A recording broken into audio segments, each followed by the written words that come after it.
There are three very common reasons climbers have low back pain. One, it's a mobility versus stability thing. Two, it's a muscle imbalance thing. And three, believe it or not, it can be a balance or proprioception type of thing. So it's very important to have good stability from here to here, think of your core, in order to have good mobility, the use of your arms and your legs. How that ties into low back pain is if you have a strong core, everything's going to be nice and tight, stiff in a good way, in order for you to be able to assess where you need to put your arms and your legs for your next handhold. If you have poor stability here, what's going to happen is all that pain or joint stiffness is going to go into your low back, therefore causing much more pressure on your low back pain, and a limited ability to actually move your arms and your legs the way you need to. So these are some side plank variations. I like side planks because they create more of a challenge for your core.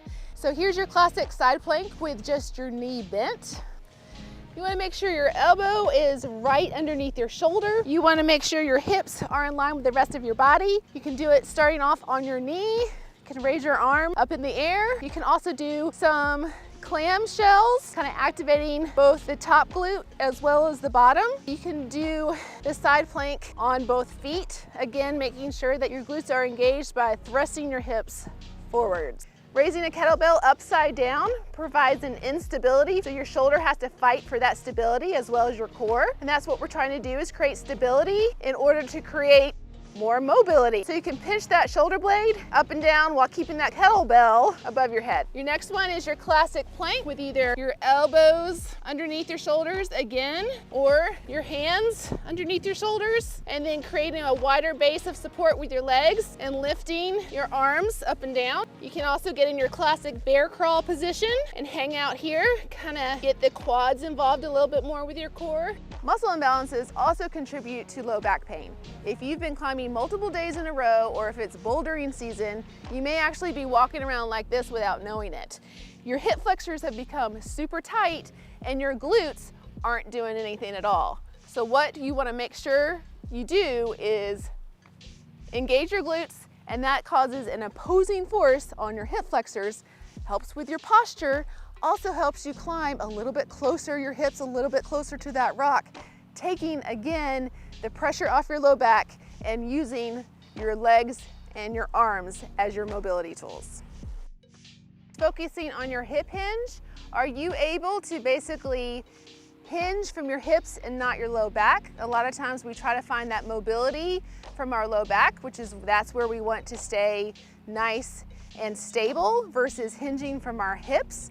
And so we want to make sure that you have the ability to basically disassociate the two. So the second one is also, again, your classic plank going into more of a downward dog position, but are you moving from your hips or are you moving from your low back? And then finally, the last one is basically what we call tuck your tail. Can you tuck your tail of your hips and your pelvis versus tucking your tail from your low back? So make sure you keep that low back, again, nice and straight and in neutral, and hinge or tuck your tail from your hips.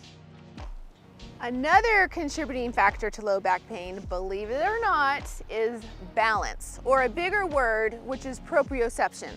We need proprioception in order to know where our body is in relation to the world outside of us when we can't see what our body is doing.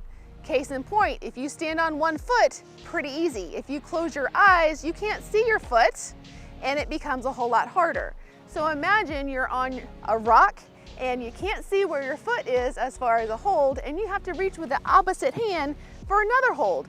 You can only watch one thing. So if you have poor proprioception, you are unaware of where your limbs are in the relation to the rest of your body.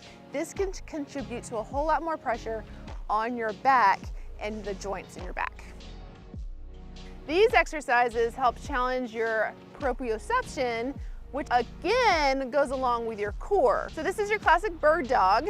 You want to make sure your Arms and your hands and your shoulders are all lined up together. You also want to make sure your low back is nice and stable. Imagine balancing a glass of water and not spilling it when you're doing these exercises. You can warm up by doing your arms first and then practicing with your legs. And then you can combine the two and lift your opposite arm with your opposite leg. For another challenge, put yourself in your bear crawl position and do these same exercises while in a bear crawl, making sure your back stays stable, don't spill that water, and your arms and your hands stay below your shoulders.